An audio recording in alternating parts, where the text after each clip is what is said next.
जय गुरुदेव. जरी नरदेह पावला उत्तम, तरी पुढे 84चा नेम.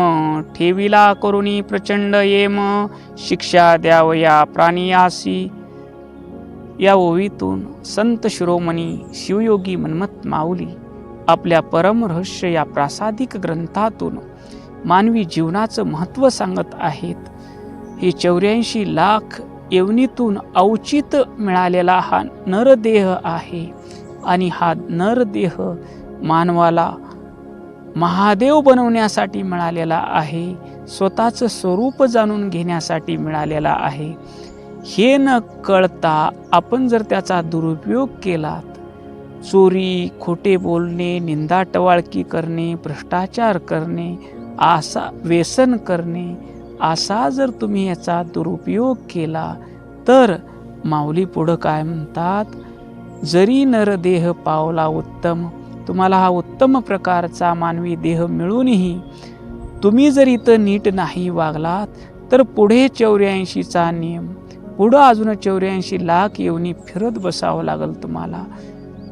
4 पायाच्या आईवडिलाच्या पोटी जन्माला जावं लागल, 6 पायाच्या आईवडिलाच्या पोटी जन्माला जावं लागल, सरपटणाऱ्या आईवडिलाच्या पोटी जन्माला जावं लागल आणि ते परतंत्र पशुचं जीवन जगावं लागल. कारण कर्म केल्यानंतर त्याचं फळ हे ठरलेलंच आहे. ठेविला करुणी प्रचंड यम. तिथं यम म्हणजे नियम. ज्यानं कर्म केलंय त्याचं त्याला फळ मिळणार आहे.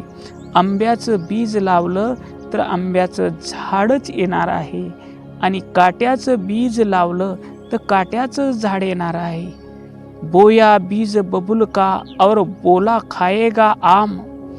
आम्ही जर बाबळीचं बीज लावलं आणि आंबे खाऊ म्हणू लागलो तर शक्य आहे का म्हणतात संत. चुरुनिया आयरन सुई देतो दान, इच्छितो विमान कैलासाचे.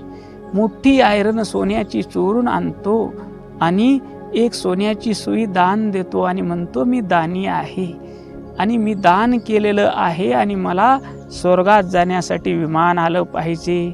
असं होईल का. संत म्हणतात, धरिले मानसी मोल देऊ गारा, मग कैसा प्राप्त होईल हिरा. हिरा प्राप्त करायचा असेल तर हिऱ्याची किंमत मोजावी लागते. तसं या अंतरंगातला जो आत्मरूपी हिरा आहे, त्या हिऱ्याला जाणून घ्यायचा असेल तर या नरदेहाचा उपयोग, सदुपयोग केला पाहिजे. या नरदेहाचा अभिमान सोडून सद्गुरूच्या चरणी शरण गेलं पाहिजे आणि सद्गुरूनं दिलेल्या बोधाप्रमाणे जीवनामध्ये आचरण केलं पाहिजे. तरच तुम्हाला सुटका मिळणार आहे असं माऊली या ओवीतून म्हणतात. हा झाला सरळ भावार्थ. आपण या ओवीला थोडं विस्तृत समजून घेऊया. माऊली म्हणतात, सृष्टीतील 84 लक्ष योनीनंतर म्हणजे प्राणी, पशु, पक्षी, कीटक, झाडे, स्वेदज म्हणजे घामातून निर्माण होणारे जीव, अंडज म्हणजे अंड्यातून निर्माण होणारे जीव, उद्बीज म्हणजे जमिनीतून उगवणारे झाडं वगैरे आणि जारज म्हणजे आईच्या पोटातून जन्म घेणारे जीव, असा हा अत्यंत भाग्यानं मिळालेला मानवी जन्म आपल्याला प्राप्त झाला आहे.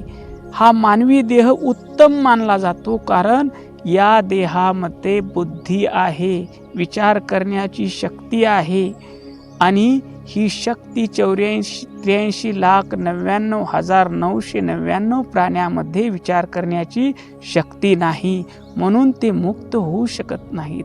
ते प्राणी विवेकाद्वारे, विचाराद्वारे सत्य काय आहे, असत्य काय आहे, योग्य काय आहे, अयोग्य काय आहे यातील फरक ओळखू शकत नाहीत. फक्त मानव आपल्या बुद्धीनं जाणून घेऊ शकतो काय खावं, काय खाऊ नये, काय बोलावं, काय बोलू नये, काय पाहावं, काय पाहू नये, काय ऐकावं, काय ऐकू नये.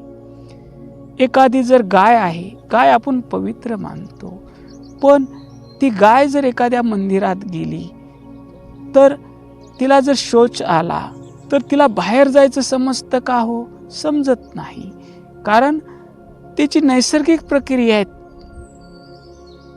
पण माणसाला कळतं कुठं काय करावं आणि कुठं काही करू नये.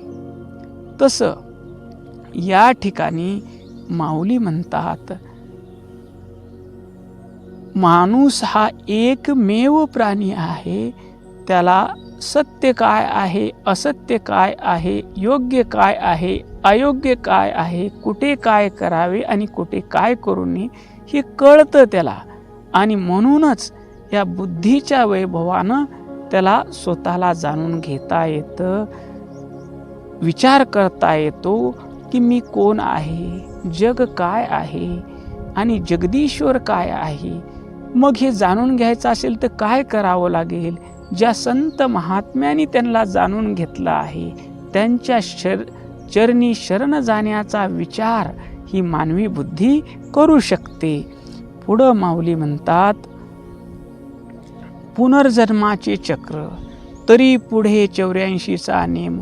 जरी हा आपल्याला उत्तम देह मिळालेला असला तरी आपण जर त्याचा वापर केवळ विषय भोग आणि स्वार्थासाठी केला तर आपली सुटका नाही. आणि हाच देह म्हणमत म्हणे ही वाणी लावावी देवाची कारणी. संत म्हणतात, उरलो देवापुरता तुझे कारणी देह माझा पडावा, उपेक्षू नको गुणवंता अनंता. संत म्हणतात, हे प्रभू तू विश्वरूपानं नटलेला आहेस, तुझ्या सेवेसाठी माझा देह उपयोगात यावा अशी मागणी करतात. आणि अशा संतांच्या मार्गाने आम्ही गेलो, विषय उपभोग आणि स्वार्थ सोडला तर आपल्याला निर्मळ भक्ती लाभते. निर्मळ भक्ती लाभली की सद्गुरूचं दर्शन होतं. सद्गुरूचं दर्शन झालं की अंतकरणाची शुद्धी होते.